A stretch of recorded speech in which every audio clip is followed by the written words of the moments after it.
Hello everyone, my name is Ranger Laura here at Inks Lake State Park, and today, reading with a ranger, we're going to be reading The Legend of the Bluebonnet by author Tomie dePaola.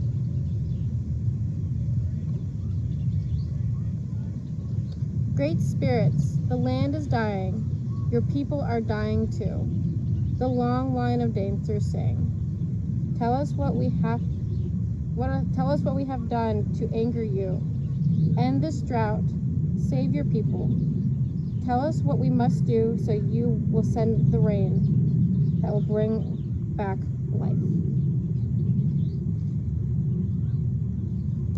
For 3 days, the dancers danced to the sound of the drums, and for 3 days, the people called Comanche watched and waited, and even though the hard winter was over, no healing rains came. Drought and famine are hardest on the very young and the very old. Among the few children left was a small girl named she who was alone. She sat by herself watching the dancers. In her lap was a doll made of buckskin, a warrior doll. The eyes, the nose, and mouth were painted on with the juice of berries. It wore beaded leggings and a belt of polished bone. On its head were brilliant blue feathers from the bird who cries, "Jay, Jay, Jay." She loved her doll very much. Soon, she who was alone said to her doll, "The shaman will go off to the top of the hill to listen for the words of the great spirits. Then we will know what to do so that once more the rain will come and earth will be green and alive. The buffalo will be plentiful and the people will be rich again." As she talked, she thought of the mother who made the doll, of the father who brought the blue feathers. She thought of the grandfather and the grandmother she had never known. They were all like shadows. It seemed long ago that they had died from the famine. The people had named her and cared for her. The warrior doll was the only thing she had left from those distant days.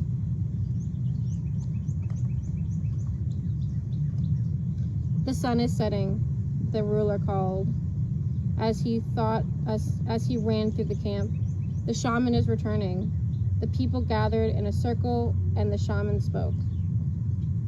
"I have heard the words of the Great Spirit," he said. "The people have become selfish.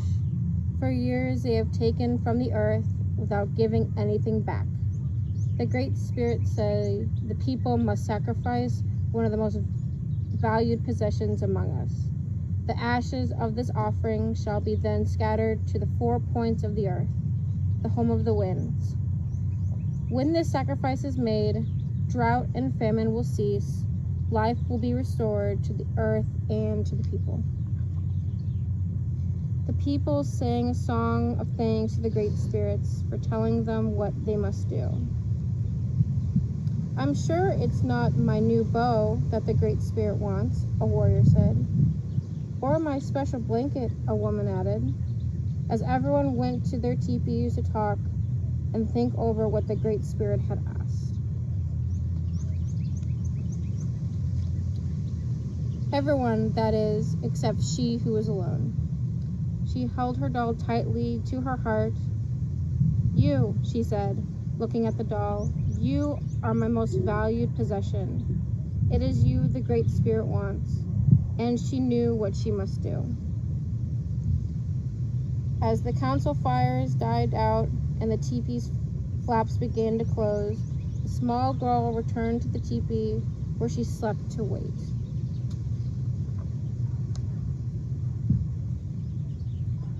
The night outside was still, except for the distant sounds of the night bird with the red wings. Soon everyone in the teepee was asleep except she who was alone. Under the ashes of the teepee fire, one stick still glowed. She took it and quietly crept out into the night.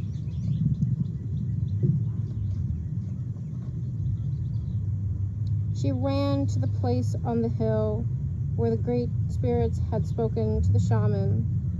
Stars filled the sky, but there was no moon.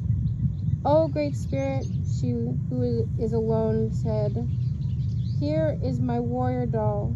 It is the only thing I have from my family who died in the famine.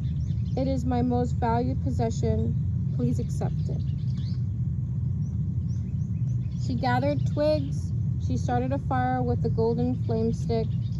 The small girl watched as the twigs began to catch and burn.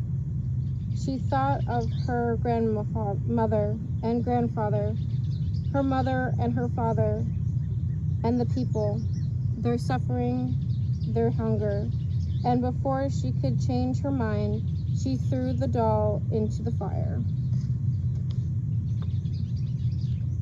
She watched until the flames died down and the ashes had grown cold, then scooped up a handful. She who was alone scattered the ashes to the home of the winds, the north and the east, the south and the west. And there she fell asleep until the first light of the morning sun woke her. She looked out over the hill, and stretching out from all sides where the ashes had fallen, the ground was covered with flowers, beautiful flowers, as blue as the feathers in the hair of the doll, as blue as the feathers of the bird who cries, "Jay, Jay, Jay." When the people came out of their teepees, they could scarcely believe their eyes. They gathered on the hill with she who was alone to look at the miraculous sight. There is no doubt about it. The flowers are a sign of forgiveness from the Great Spirit. As the people sang and danced their thanks to the Great Spirits, a warm rain began to fall, and the land began to live again. From that day on, the little girl was known by another name, one who dearly loved her people.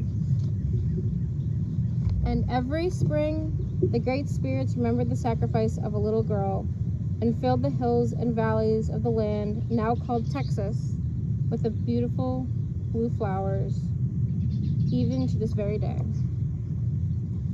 Thank you for joining us here at Inks Lake State Park.